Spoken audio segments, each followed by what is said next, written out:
Почитувани слушатели, моравме да прекинеме ова убава песна. Еве стапивме во контакт со Страшо Ангеловски, на вас добро познат, почитувани слушатели, овде во Австралија и во Република Македонија. Сашо е еден од постарите македонски политичари, сега е председател на партијата ТМОРО ПЕМ, што значи Татковинска македонска организација за радикална обнова на Пирин, Егеј и Вардар. Страшо, добар ден. Добар ден. Еве, ве побаравме за најновите, најактуелните состојби во Република Македонија, а уште повеќе што еве се појавувате со една нова радикална десна ориентирано партија покрај блокот, македонски блок на постојачки партии на ВМРО, ДПМН и на СДСМ. Најнапред збор два, кажете ни за вашата партија. Оние кои ја следат мојата политичка активност знаат дека бев председател на првата формирана политичка партија во Македонија МААК.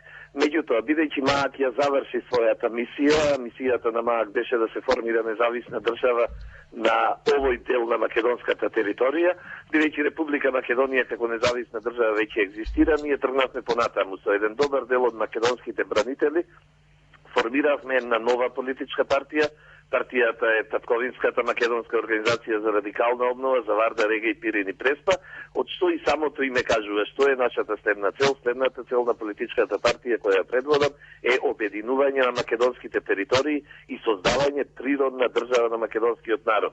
Тоа ќе рече да ја вратиме назад автентичната македонска мисла која постоеше до 1945 година и со која мисла умираа нашите предци, се бореа нашите предци, гинеа нашите предци. Единствена таква мисла беше обединета, односно природна македонска држава. За жал, од 1945 година наваму, под притисок на соседните тајни служби, во Македонија се создадоа хибридни мисли, хибридни македонски мислења, кои не дозволуваат да се врати назад автентичната мисла за Македонија на целата нејзина територија. Дали постојат тие услови во денешно време кога еве имаме голем проблем и силен притисок од Европската унија за промена на името, кое нешто е невозможно, исто така деновиве изби нов скандал дувло на змии во Обединетите нации, каде што човековите права најмалку треба, односно воопшто не треба не да се прекршат. Македонскиот јазик беше избришан од графата на јазици. 20 години Република Македонија има дефанзивна надворешна политика. Има надворешна политика на молење и на коленичење. Република Македонија мора да има агресивна надворешна политика, мора јавно и јасно да ги изразува своите барања, затоа што тоа не се барања на окупатор, тоа се барања на народ кој сака да си ги поврати окупираните територии. Вие убаво знаете дека во Букурештанскиот договор од 1913 година јасно пишува дека територијата на Македонија се дели меѓу окупаторските сили на Србија, Бугарија и Грција.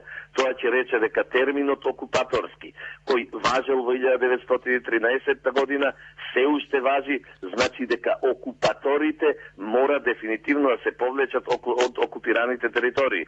Второ, вие знаете дека со настанувањето на независната, со возобновувањето, ако сакате, на независната држава Република Македонија, процесот на ревизија на Букурештскиот договор е веќе започнат, односно еден од окупаторите на македонската територија го изгуби својот дел. Процесот на ревизија на Букурештскиот договор не може повеќе да се врати назад. Тој може само да продолжи понатаму и останатите окупатори да се повлечат од окупираните територии. Јас не зборувам дека тоа ќе се случи денес или утре.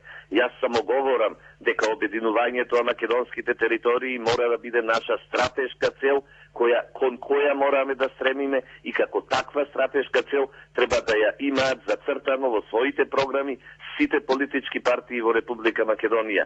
Стратешка цел која ќе ни го покаже патот по кој треба да се движиме. Вака, немајќи стратешка цел, политичките партии во Македонија талкаат во темницата во која се наоѓаат. Немајќи стратешка цел, политичките партии во Република Македонија работат за туѓите големодржавни стратегии.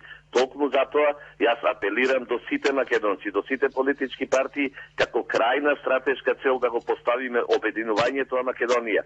Нашите политички партии, немајќи своја стратегија, за своја крајна стратешка цел го поставуваат влезот во Европската Унија и во НАТО.